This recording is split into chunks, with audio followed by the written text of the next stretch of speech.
Malam hari ini kita mau belajar satu kebenaran firman Allah. Mari kita membuka Alkitab kita di dalam kitab Dua Raja-Raja, maksud saya pasal yang ke-18. Kita akan membaca ayat 1 dengan ayat yang ke-7 sampai dengan ayat yang ke-7. Tema khotbah saya pada malam hari ini adalah hidup benar kunci sukses. Banyak orang ingin mengalami kesuksesan. Saudara, mereka mencoba 7 langkah menuju sukses, 5 langkah menuju sukses, 3 langkah menuju sukses. Bahkan yang paling sedikit, 1 langkah menuju sukses. Orang udah belajar banyak ilmu, tapi nggak pernah jadi sukses. Sebetulnya kunci sukses itu di dalam takut akan Tuhan. Amin. Mari kita belajar firman Tuhan pada malam hari ini. 2 Raja-Raja 18 ayat 1 sampai dengan ayat yang ke-7.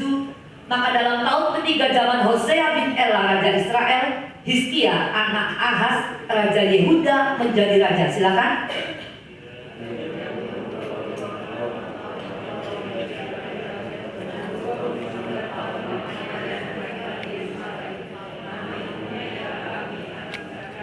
Ia melakukan apa yang benar di mata Tuhan, tepat seperti yang dilakukan Daud bapak leluhurnya.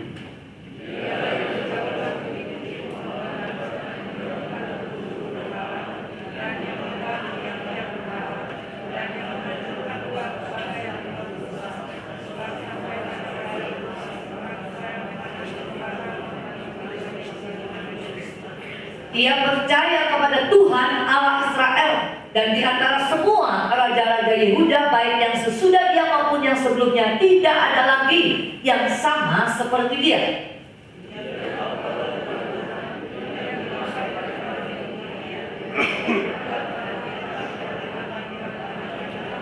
Maka Tuhan menyertai dia kemanapun juga ia pergi berperang. Ia beruntung. Ia memberontak kepada Raja Asyur dan tidak lagi takluk kepadanya. Bapak Ibu Saudara yang dikasihi Tuhan, malam hari ini kita mau belajar bagaimana rahasia menjadi sukses. Kalau kita mempelajari dalam kehidupan Hizkia, Alkitab mencatat di dalam ayat yang ke-5 dikatakan sebelum Hizkia dan sesudah Hizkia tidak ada lagi yang sama seperti dia. Saudara, kita mau belajar sesuatu yang indah dari seorang raja Yehuda yang bernama Hizkia. Di dalam ayat yang pertama, kita melihat ada satu perbandingan bahwa Hizkia ini bukan raja Israel, tetapi Hizkia ini adalah raja Yehuda.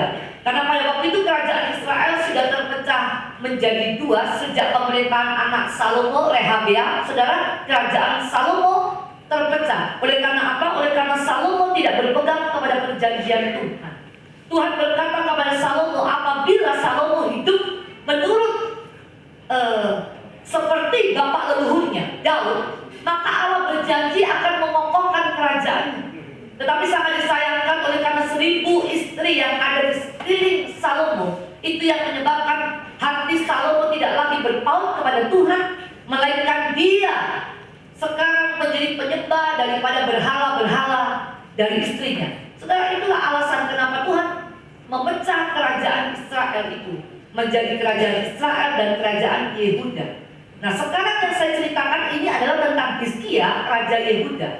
Apa yang menarik dari kehidupan Hizkia? Saudara, dikatakan oleh firman Tuhan, yang menarik dalam kehidupan raja Hizkia ini adalah selama 29 tahun pemerintahan Raja Hizkia, Hizkia itu memerintah dengan penuh konsisten. Saudara, Hizkia ini tidak takut dengan apapun juga, sekalipun Hizkia harus melakukan terobosan-terobosan yang tidak umum pada waktu itu. Kalau kita mau belajar dari hidup Hizkia, yang pertama saudara, Hizkia ini adalah orang yang hidup benar. Itu dicatat di dalam ayat yang keempat. Kenapa saya katakan Hizkia ini orang yang hidup benar? Itu bisa dilihat dari ibadah. Saudara, saya banyak mengamati orang-orang, terutama orang Kristen, ya, terutama orang Kristen. Saya nggak mau mengamati orang dari agama lain, ya. Tetapi kalau saya melihat orang Kristen, kadang-kadang saya menemukan banyak orang Kristen yang kelihatannya rajin ke gereja, tetapi selalu kehidupannya itu penuh dengan masalah, ya. Saya tahu saudara, bukan berarti kalau orang benar itu tidak ada masalah. Mazmur berkata pasal yang ke-34 ayat yang ke-20, yang kemalangan orang benar itu banyak. Justru Alkitab mengatakan kalau benar, itu pengalamannya kurang-kurang. Tetapi yang saya mau katakan begini, saudara, banyak orang yang mengaku dirinya itu sebagai orang Kristen, tapi tidak memperhatikan ibadahnya. Saudara, salah satu indikasi orang yang benar itu adalah dilihat dari bagaimana cara dia ibadah. Bukan hanya sekedar rajin setiap minggu, setiap ada jam ibadah, dia hadir, saudara, ya. Selalu setia. Kalau dalam absensi nggak pernah kosong. Bukan hanya itu saja indikasinya, tetapi orang yang ibadahnya benar itu seperti yang dilakukan oleh Hizkia, saudara. Dia tidak pernah kompromi dengan dosa. Katakan, tidak kompromi dengan dosa. Saya menemukan banyak orang Kristen sudah rajin ibadahnya, pelayanan iya, tapi saudara, kali dengan dosa, kompromi dengan dosa. Saudara lihat apa yang dilakukan oleh Hizkia pada masa itu. Ketika dia naik dalam pemerintahan, saudara, dia langsung menghancurkan bukit-bukit pengorbanan, tugu-tugu berhala, tiang-tiang berhala, bahkan menghancurkan lembaga yang pernah dibuat oleh Musa, yang sampai hari pemerintahan Raja Hizkia itu masih disembah, karena dipercaya itu sanggup atau bisa memberikan kesembuhan kepada orang-orang yang membutuhkan pertolongan. Saudara, itu semuanya dihancurkan karena Hizkia tahu bahwa itu adalah penyembahan berhala yang tidak berkenan kepada Tuhan. Pertanyaannya adalah, apakah hari-hari ini kita berani menghancurkan berhala-berhala di dalam kehidupan kita? Mungkin sudah berkata, oh saya udah gak punya patung di rumah, ya. Saya sudah gak pernah pergi ke tempat-tempat penyembahan berhala. Saudara, iblis itu menyamar dengan cara yang licik, ya. Kalau patung sekarang orang udah ngerti, ya. Satu kali ada seorang bapak akan bepergian, seorang penyembah berhala akan bepergian ke luar kota. Lalu dia menitipkan kepada anaknya supaya anaknya ini tidak lupa memberi makan kepada patung-patungnya itu. Dia memelihara banyak patung di dalam ruang ibadahnya, dan dia adalah salah satu orang yang sangat taat menyembah kepada patung-patung itu. Saudara, ketika anaknya memberi makan kepada patung itu, lama-lama dia berkata begini, kok saya ini bodoh ya, patung dikasih makan. Lalu apa yang dia lakukan? Supaya dia tidak memberi makan setiap hari, patungnya dihancurkan. Ya. Dia ambil palu, semua patung-patung yang ada dalam ruangan itu dihancurkan. Seminggu kemudian ketika ayahnya pulang, ayahnya marah sekali karena melihat patung itu semuanya sudah hancur. Anaknya dipanggil karena tanggung jawab ada di tangan anaknya. Ditanya anaknya, kenapa kok patung itu semuanya bisa hancur? Saudara, dengan enteng anaknya menjawab, itu patung saling berebutan, berantem, bertengkar, rebutan makanan. Oh, apanya marah? Kamu gila ya, kenapa papa bodoh ya? Mana bisa patung itu bertengkar, rebutan makanan? Halo? Ya? Makanya anaknya sih nggak bilang, kan papa emang bodoh ya. Dia nggak bilang begitu, tapi papanya itu nggak mau kalau dia dianggap orang bodoh. Tapi berapa banyak orang lakukan seperti itu. Patung nggak bisa makan, ya, dikasih macam-macam, samsek, ngosek, bandeng, ya. Itu mah makanan orang, bukan makanan patung, ya. Tapi kita dengan setia, dengan rajin belum lakukan. Dikasih buah-buahan ini, buah-buahan itu, saudara. Ini kebodohan manusia. Belum lagi yang lainnya, tradisi-tradisi yang kadang-kadang masih dipegang oleh kita, saudara. Tetapi Hizkia berarti menjauhkan bukit-bukit pengorbanan dan tugu-tugu berhala itu. Saudara, ini adalah salah satu sikap yang ditunjukkan oleh Hizkia. Bagaimana Hizkia ingin menunjukkan kepada orang-orang Yehuda pada masa itu tentang ibadah yang benar. Ibadah yang benar itu menjauhkan diri dari hal-hal seperti ini yang menjadi kekejian bagi Tuhan. Saudara, ibadah yang benar itu adalah ibadah yang di dalamnya kita mengakui kekuatannya. 2 Timotius pasal 3 ayat yang kelima dikatakan manusia pada akhir zaman itu tidak akan lagi mengakui kekuatan sebuah ibadah. Memang mereka melakukan ibadahnya, tetapi pada hakikatnya mereka tidak mengakui. Banyak orang datang ke gereja nyanyi seperti tadi, sungguh ku percaya tiada yang mustahil, apa iya. Kita nyanyi sungguh ku percaya, tapi sesungguhnya dalam hati kita kurang percaya. Kenapa? Karena saya sudah doa 3 tahun, kok penyakit saya belum disembuhkan. Jadi kadang-kadang itu bisa menimbulkan keraguan-keraguan dalam kita. Saudara, ibadah yang benar adalah ibadah yang kita mengakui bahwa di dalam ibadah kita itu ada satu kekuatan yang luar biasa. Amin.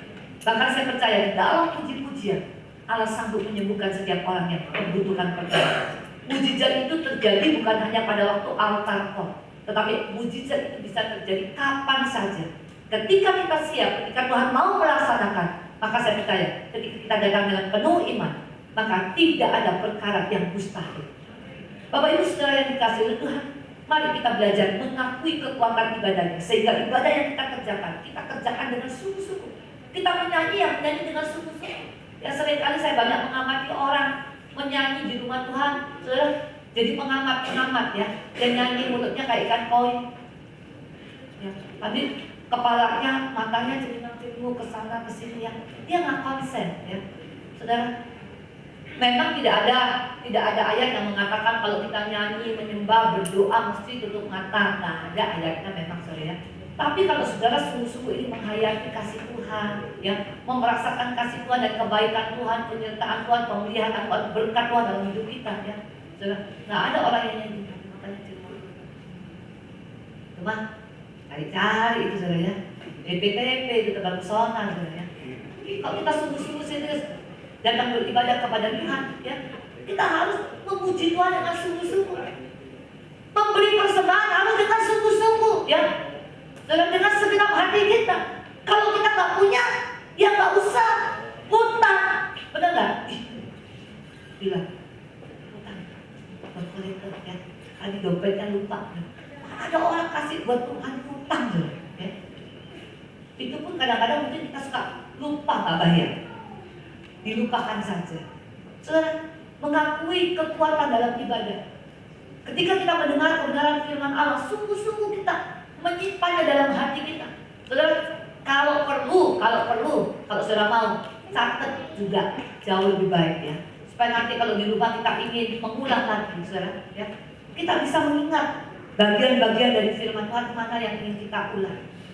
Kalau saudara datang cuma dengar doa, saya yakin jangankan minggu depan, 2 hari lagi saudara ditanya, kemarin korbannya apa hari Rabu? Pasti banyak yang nggak tahu. Pasti banyak yang nggak tahu. Saudara, mari kita datang beribadah, tapi kita mau mengakui kekuatan. Amin. So, ibadah yang kita kerjakan, kalau kita datang beribadah dengan rasa cukup, firman Tuhan berkata akan memberikan keuntungan yang besar. Nggak ada orang pulang beribadah itu tidak membawa apa-apa. Pasti ada berkat dan Allah sediakan buat kita, ya. Karena banyak orang yang nggak sungguh-sungguh dalam ibadah, sebelum selesai ibadahnya, sebelum selesai doa berkat, kadang-kadang orang suka nyelonong, ya, demi kepentingannya sendiri. Saya mau kasih tahu, ya, doa berkat itu sangat penting, ya. Kalau doa berkat itu nggak penting, nggak mungkin, saudara, ya. Esau itu mempermasalahkan doa berkat yang diberikan ayahnya, yang harusnya itu miliknya Esau, itu diambil oleh adiknya. Kalau doa berkat nggak penting, nggak mungkin pada waktu Israel mendoakan cucunya, ya, saudara, waktu dia menyilangkan tangan, itu anaknya merubah posisinya, ya, kan begitu, ya. Jadi yang kecil ditumpangi tangan kanan, yang tua ditumpangi tangan kiri. Pikir orang tuanya, bapakku udah pikun, ya, jadi dibetulin, ya. Yang tua ditaruhin tangan kanan, yang kecil ditaruhin tangan kiri. Tapi tidak demikian. Itu artinya apa, saudara? Doa berkat itu penting, ya. Terus jangan berkata, oh minggu depan kan bisa dapat doa berkat. Saudara, minggu depan berkatnya sudah beda. Amin.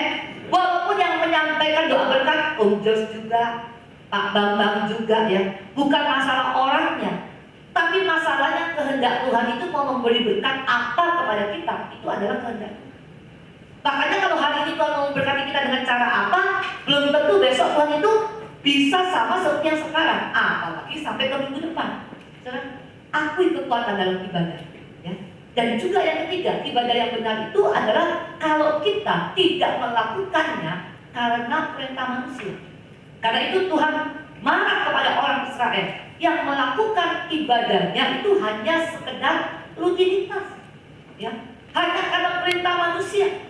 Ingat, kita datang ke gereja ini bersekutu malam hari ini bukan karena perintah manusia, tetapi karena kita punya kerinduan untuk mencari Tuhan. Amin. Sebab ketika kita datang dengan sungguh-sungguh, maka saya percaya kita pulang akan membawa berkat yang luar biasa.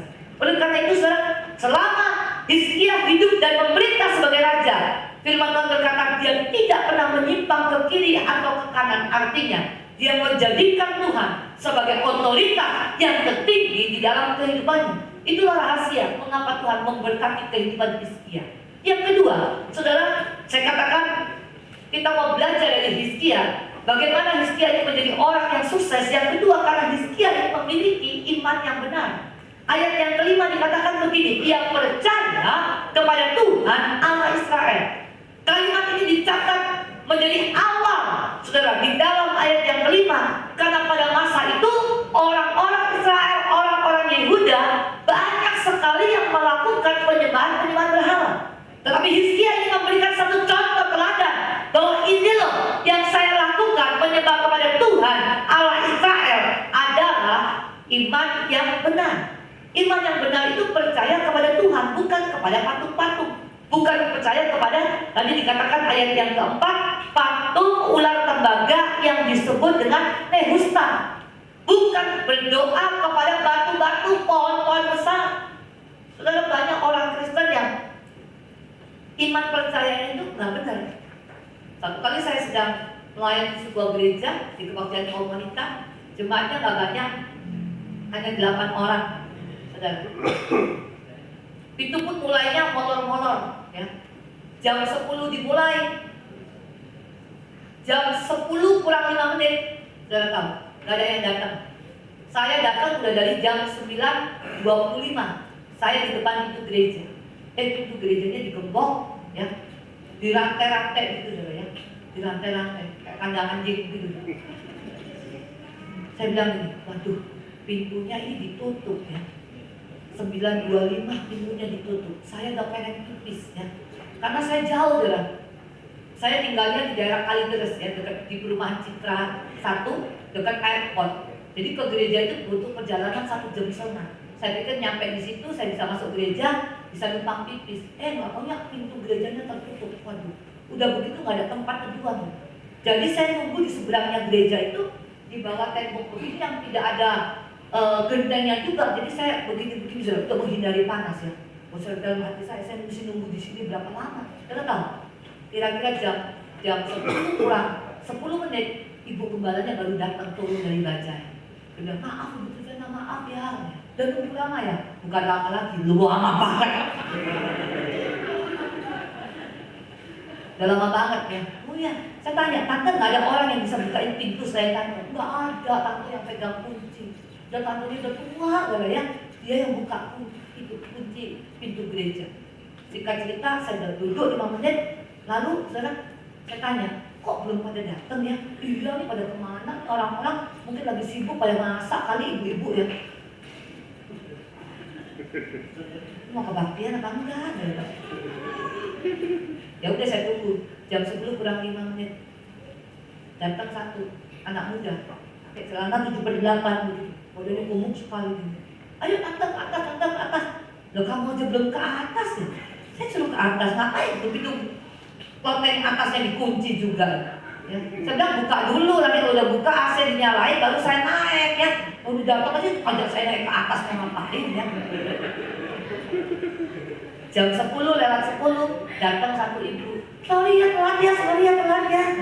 Semua datang minta di sorry semua. Tahu di sorry, disiram gitu, ya. Sorry semua. Singkat cerita, setengah 11 kebaktian dimulai. Itu ketua kaum wanitanya belum datang. Ketua wanita belum datang. Karena saya kenal ketua kaum wanitanya.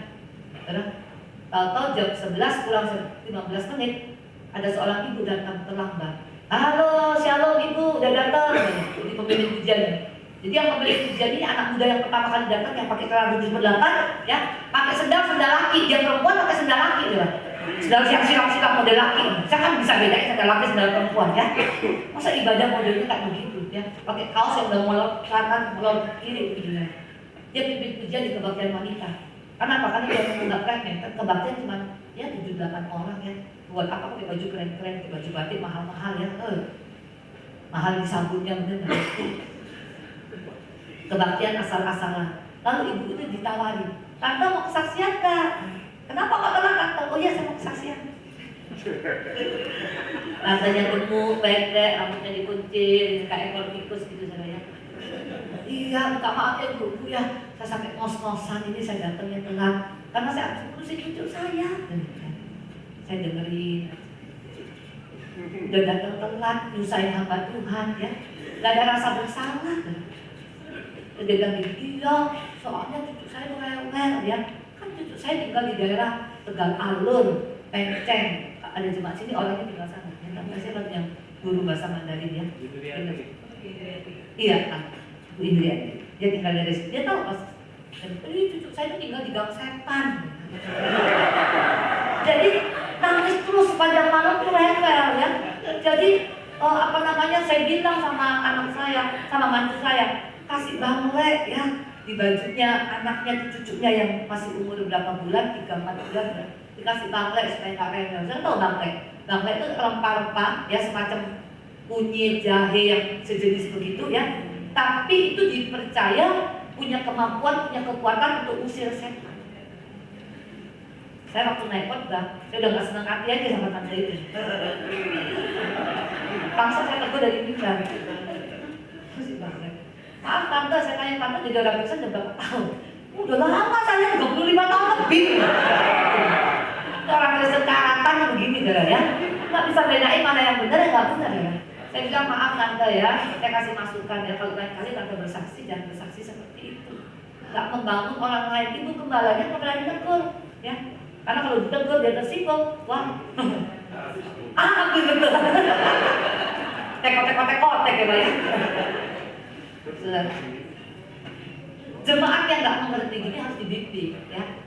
Kalau dia kesaksian seperti itu, dia pikir kesaksiannya benar. Sudah jadi orang Kristen sekian puluh tahun, nggak bisa membedakan mana yang benar, mana yang nggak benar. Percayanya pada bangke, pelayan Tuhan kan gitu. Saya tak habis pikir. Berapa banyak orang Kristen juga begitu. Mau menikahkan anaknya, cari hari. Alkitab berkata semua hari itu adalah harinya Tuhan. Baik. Tapi kalau mau kawin, mending karena muda. Ya, itu masalah angpau soalnya. Bukan masalah hari baik dan tidak baik. Soal itu aja, lebih tidak ya. Tapi berapa banyak orang begitu deh. Cari hari baik yang begini, hari baik yang begitu. Semua hari yang dijadikan Tuhan itu baik. Amin. Mau lamaran juga, cari hari. Mau apa juga, mau kerja, mau cari pembantu juga. Pantang hari Selasa. Kenapa? Kalau cari pembantu hari Selasa, masuk hari Selasa, pasti cepat berhentinya. Tergantung, kalau kamu galak ya iya. Kalau kita baik sama pembantu, nggak mungkin pembantu kita pasti awet. Amin, kan? Ya. Jangan percaya kepada yang nggak bukan-bukan. Ramalan, horoskop, cerita-cerita tradisi, legenda-legenda, tahayul, okultisme, orang pintar, dukun, paranormal, jimat-jimat atau benda-benda yang punya kekuatan tertentu. Itu dipercaya. Cuma saya pulang dari Hong Kong, saya dikasih batu giok. Yang pesan sama saya. Ini kadang-kadang orang saya kalau ngasih hamba Tuhan suka kasih pesan sponsor, saya kurang senang. Saya dikasih hadiah, figura, frame itu apa namanya, lukisannya. Dipajangnya, betul ya, di kamarnya ya, dipajangnya, di ruang makannya ya. Dia tahu nggak sih rumah saya sih? Kok nyuruh saya majang gimana? Kan kadang, kalau udah kasih ya udah, mau dipajang ya, mau taruh di kardus kan udah serasa ya. Itu namanya memberinya nggak tulus. Nah, saya dikasih batu giok, dikasih tahu, betul jangan dikasih ke orang loh ya. Kan itu batunya mahal. Saya simpan sampai sekarang, saya nggak pernah pakai. Saya tak kayak cim-cim cungkok. Batu gioknya kan gede ya, warnanya hijau terang, terus ada simbol-simbol merah-merah.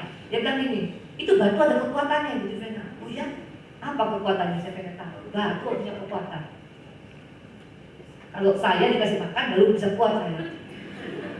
Itu batu kalau misalnya itu Vena mau mengalami bencana, masalah, misalnya sakit ya, mau dijahatin orang, mau kecelakaan mau apa, itu batu itu dalam beberapa hari sebelum kejadian itu akan berubah warnanya menjadi hijau gelap dan merahnya menjadi gelap. Itu tandanya Ibu Vina mesti hati-hati ya. Kalau bisa, kalau udah batunya udah berubah warnanya itu jangan kemana-mana. Ngawur pendeta tahu ya. Disuruh percaya sama batu giok juga. Giokin, gioklat, giokli. Senang ya? Banyak orang dibodohi. Nah si Ponari nemu batu anyok di Canberra. Itu anak kecil mungut batu, ya. Lalu dipercaya itu batu seolah-olah dari planet mana begitu ya. Makanya orang datang minta disembuhkan penyakitnya dengan apa? Dengan cara batu itu dicelupkan dalam air. Ada yang bawa ember, bawa gelas, bawa apa? Udah. Itu kan udah kecampur kuman, bakteri, virus, apa saja. Saudara lihat, percaya. Padahal si Ponari cuma gendong di belakangnya, jalan. Orang yang ngantri ratusan ribuan sampai akhirnya ambil sikap karena apa? Itu berbahaya. Jangan minum airnya Ponari ya. Di supermarket ada Ponari. Lebih enak ya Pak ya, daripada air bekas celup-celupan batu begitu loh Pak ya. Kadang-kadang kita tuh percaya kepada sesuatu yang nggak masuk akal ya. Saya sering ceritakan Pak. Karena ini yang saya ungkapkan, ini kesaksian ini yang sehari-hari masih kita kerjakan sebagai orang Kristen. Di lingkungan jemaat yang saya gembalakan pun, saya tuh sering dengar omongan ibu-ibu. Lu bintitan ya, bintitan kasih benang hitam. Bintitannya sebelah mana? Kasih benang hitam sebelah kanan. Kenapa hubungan? Nggak nyambung. Benang hitam di sini, bintilannya di sini. Tapi banyak orang Kristen tuh senang tuh percaya. Percaya gitu-gitu. Saya dulu waktu hamil anak pertama, ya banyak yang kasih nasihat lagi. Ya. Kamu jangan suka motong-motong ya. Gak boleh motong ayam, kepiting, kodok, ikan semuanya. Loh, saya itu senang masak loh. Saya bilang, kalau saya nggak motong, siapa yang mau motong? Saya bilang, saya nggak dengerinnya, saya potong aja. Saya makan aja, saya masak aja. Puji Tuhan ya, anak saya sehat-sehat. Budi bola lihat anak saya sehat-sehat. Cakap-cakap diberkati Tuhan. Saya potong kepiting, loh saya nggak percaya kok. Tapi saya punya teman, anaknya maaf baru lahir nggak punya dubur.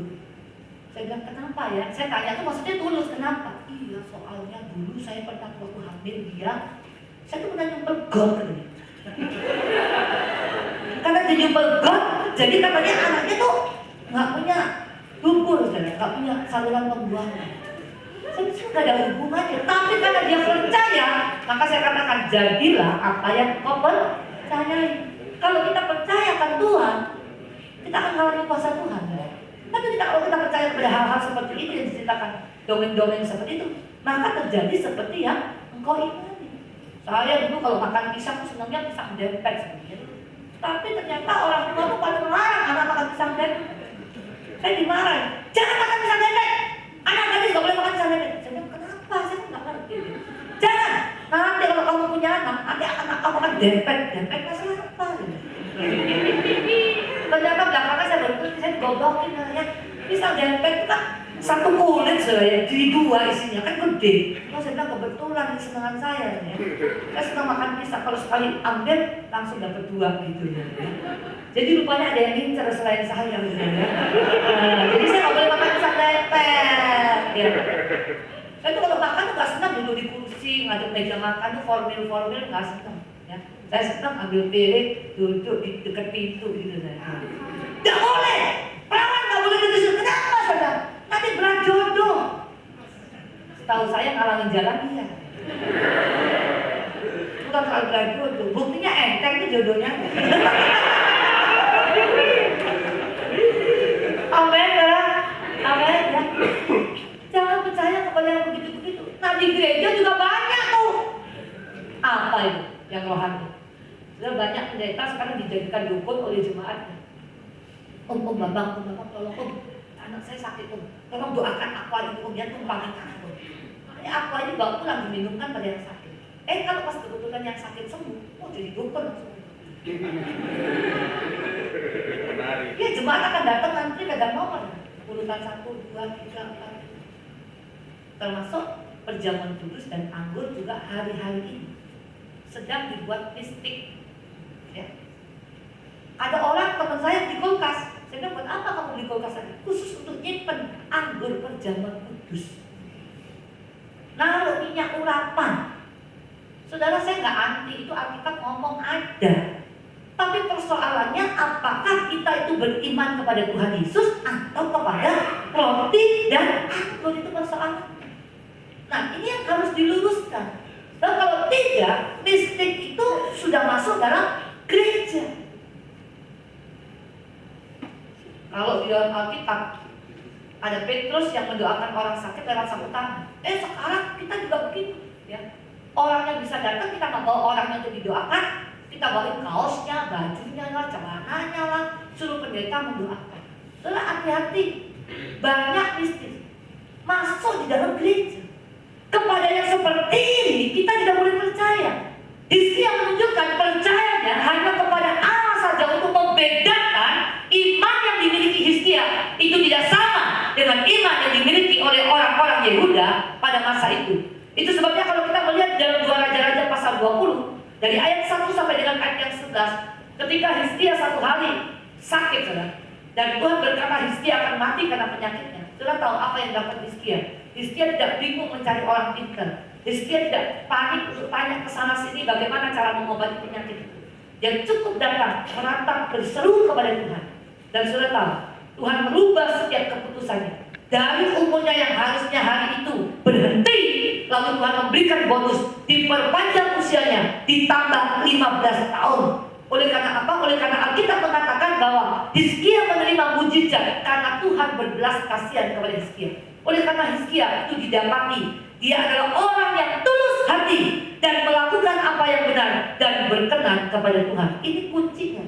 Kalau kau ingin mengalami mujizat Tuhan, ya, kalau kau ingin mengalami mujizat Tuhan, serahkan otoritas yang tertinggi itu kepada Tuhan. Berikan kedaulatan yang tertinggi kepada Tuhan. Jangan pernah memberikan deadline kepada Tuhan. Tuhan, hari Senin ya, hari Minggu ya, awas ya. Emangnya Tuhan kacung kita ya.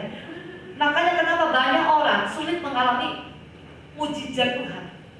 Kenapa? Karena tak pernah sabar, nggak mau menanti waktunya Tuhan. Ayatnya sih kita udah tahu, ya, yang menjadikan segala sesuatu indah pada waktunya Tuhan, bukan waktunya kita. Tapi seringkali kita nggak sabar. Kita kasih batasan waktu. Saudara belajar sabar ya. Jangan beri deadline kepada Tuhan, karena Dia adalah Tuhan yang berdaulat atas kehidupan kita. Ketika kita tidak memberikan batasan untuk Tuhan berkarya dalam kita, maka saya percaya Allah itu akan bekerja dengan leluasa di dalam kita untuk mengerjakan mujizat dan perkara ajaib. Amin.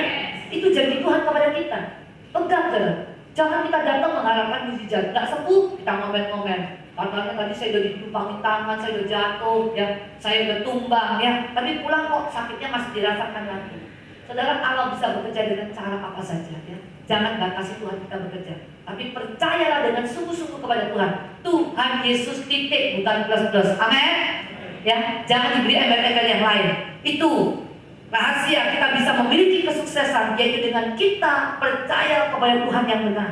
Kalau kita percaya kepada Tuhan yang benar, Tuhan tidak akan pernah mengecewakan kita. Yang ketiga, rahasia kesuksesan Hizkia yang ketiga, ayat yang ke-6, yang berpaut kepada Tuhan. Saudara, Hizkia hidup berpaut kepada Tuhan. Apa artinya berpaut kepada Tuhan? Berpaut kepada Tuhan artinya dengan rendah hati.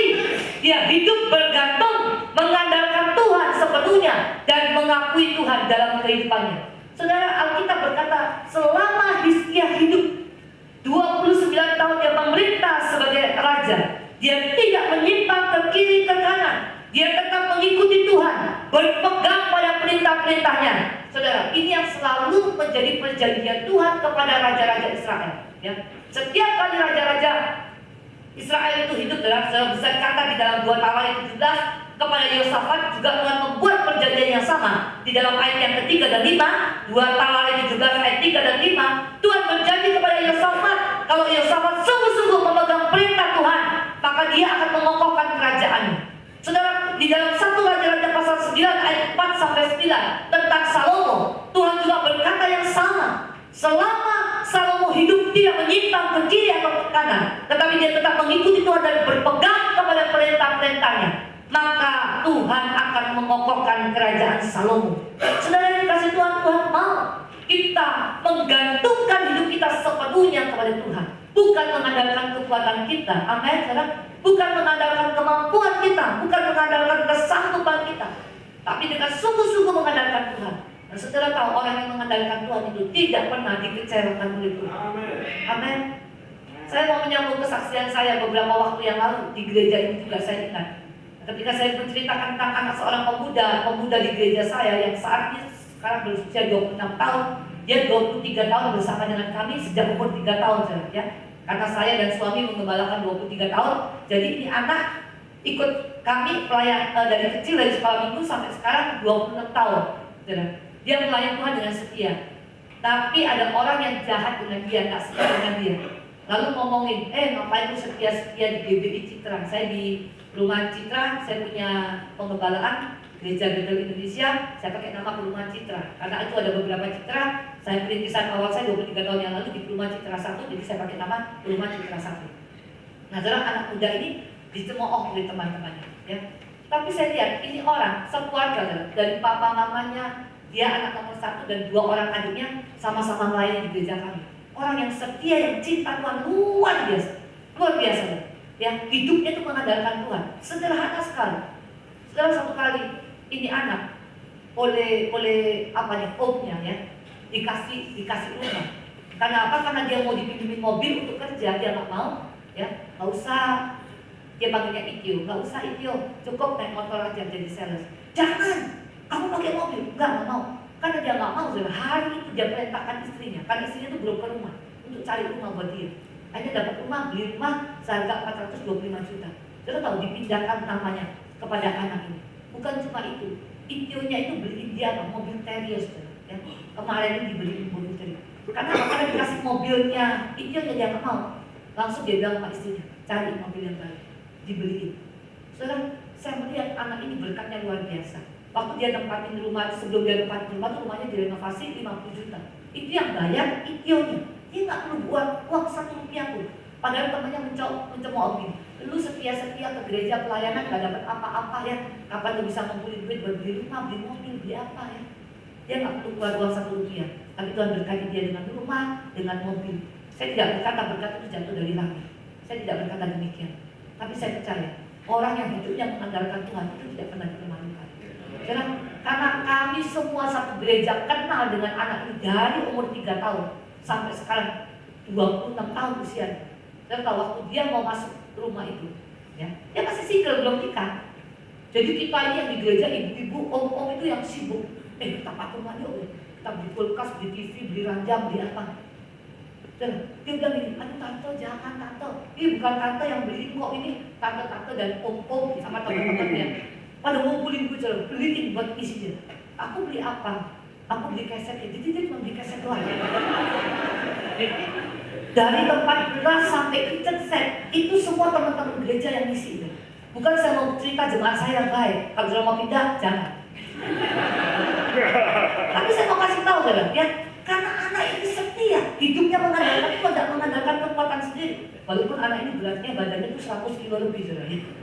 Tidak mengandalkan kekuatannya sendiri, ya. Tapi saudara lihat bagaimana Allah itu memberkati dia. Dia dibuat oleh Tuhan menjadi orang yang luar biasa. Luar biasa. Orang yang disuruh apa di gereja, dia mau aja, ikut aja. Baik sekali, ya. Dia kan seorang WL gitu, ya. Nanti kalau acara ini, lu ya WL ya, masa gua lah, ya lu lah. Ya udah. Dan itu tahu lu ya. Gua kan PIC-nya, masa gua WL. Ya mesti gimana? Ya udah. Di gereja saya nggak dapat apa-apa lu pelayanan. Tapi saya lihat 23 tahun dia setia kepada Tuhan. Itu artinya dengan rendah hati dia hidupnya berpaut mengandalkan Tuhan. Tuhan memberkati dia luar biasa. Amin. Saudara, orang-orang yang muda, orang-orang yang sungguh-sungguh percaya kepada Tuhan, saudara, jangan takut. Kalau kita hidup mengandalkan Tuhan, pasti akan melihat janji Tuhan itu ya dan amin.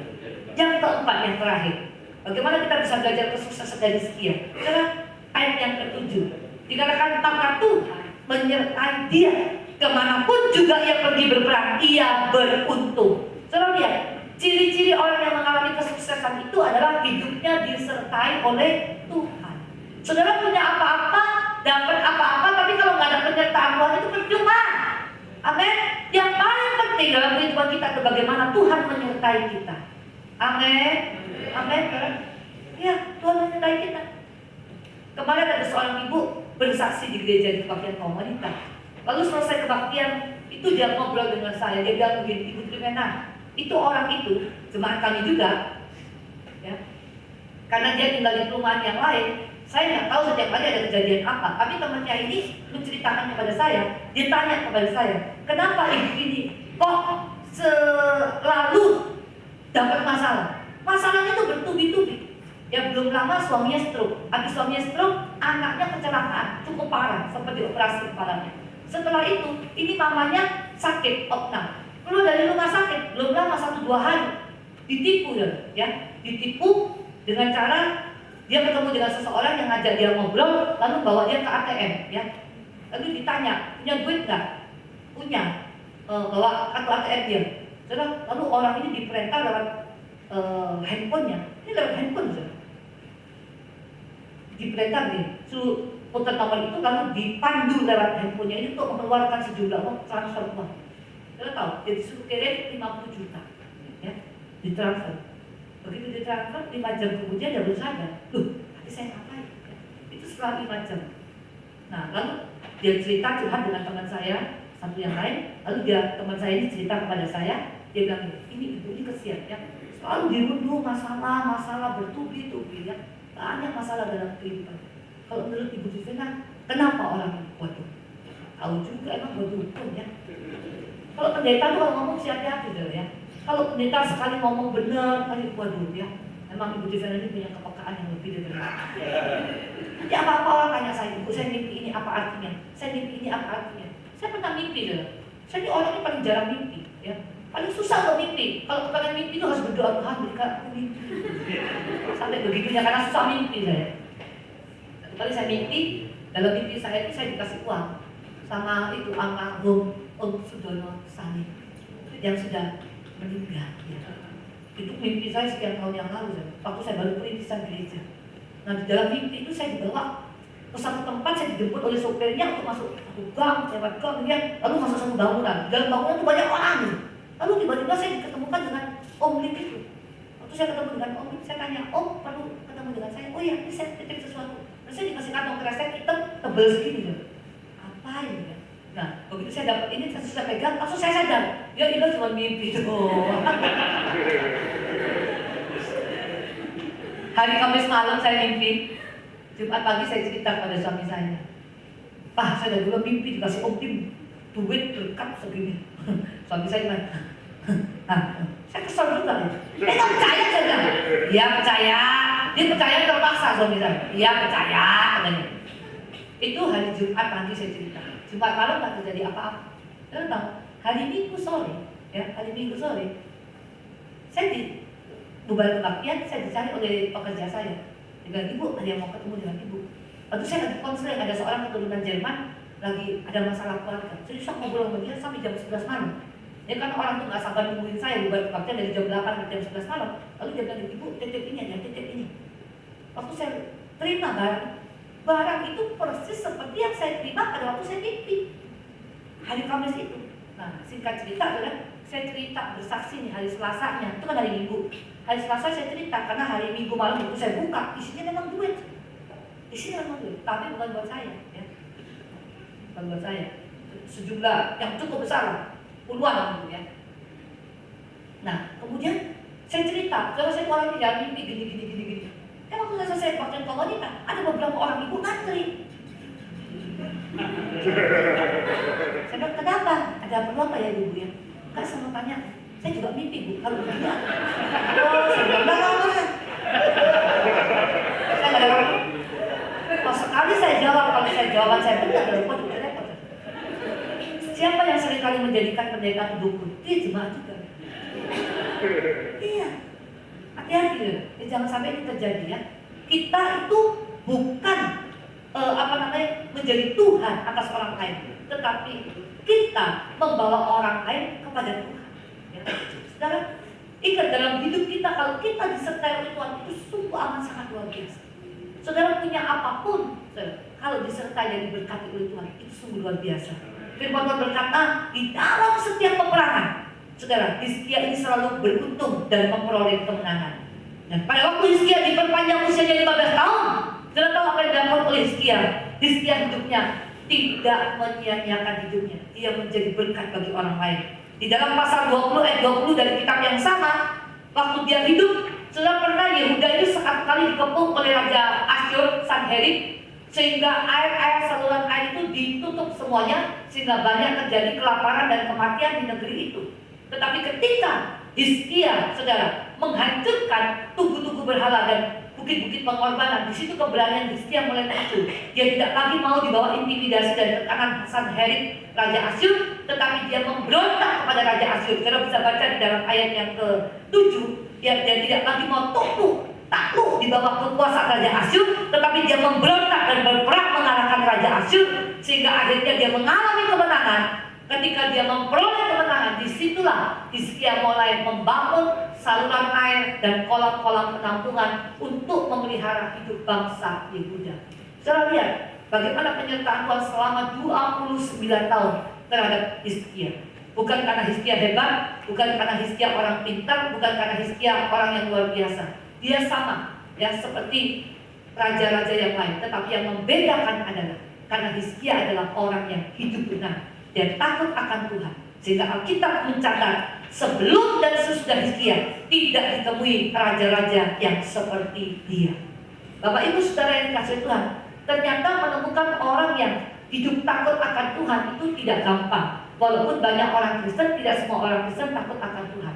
Tetapi saya percaya, saudara yang ada di ruangan ini, semuanya adalah orang Kristen yang takut akan Tuhan. Amin. Kecuali yang di luar-luar sana, ya, yang malam hari ini kumpul di sini. Sama aja.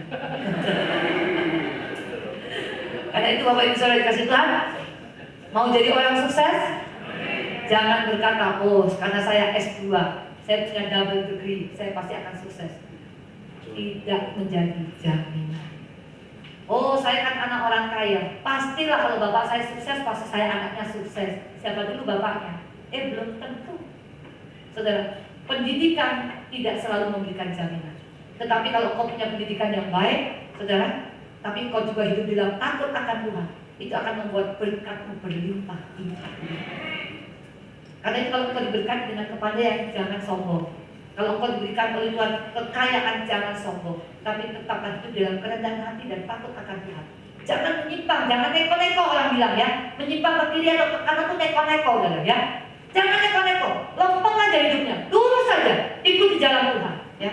Tuhan tidak akan pernah mendatangkan kecelakaan buat kita.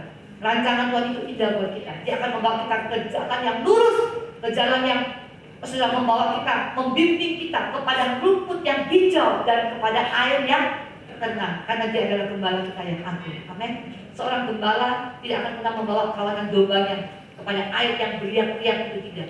Kepada rumput yang kering, yang gersang, tidak. Tetapi dia akan menuntun kepada kita, kepada rumput yang hijau. Saudara kalau lihat padang rumput, kepengen apa? Bukan kepengen makan rumput, bukan.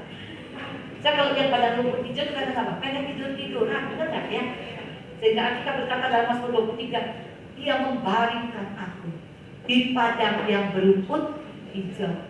Kalau kita tidur-tiduran di atas rumput yang hijau, ya, di tempat yang luas, itu rasanya plong. Biarpun punya utang, udah kalian utangnya. Biarpun punya masalah, nah itu masalahnya. Pokok yang ada damai sejahtera dan tenang. Ya, kalau udah makan kenyang, apa yang diinginkan? Minum di air yang tenang. Saudara, kenapa saya katakan di air yang tenang? Karena domba itu paling takut kalau dengar suara air yang beriak. Kalau dia dengar suaranya kricik, itu dia bisa panik. Domba itu kalau minum air, dia bukan badannya di tanah, lalu kepalanya yang masuk ke air, tidak. Tetapi domba itu selalu masuk ke dalam air. Nah, saudara tahu sendiri, domba itu berinya tebal. Kalau airnya beriak-riak berombak, kalau nanti deras alirannya, lalu membawa dia hanyut dan dia terpleset, itu domba bisa terlentang. Kalau domba terlentang, kaki empat di atas, waduh gawat. kalau jauh dari gembalanya itu nggak bisa membalikkan badan.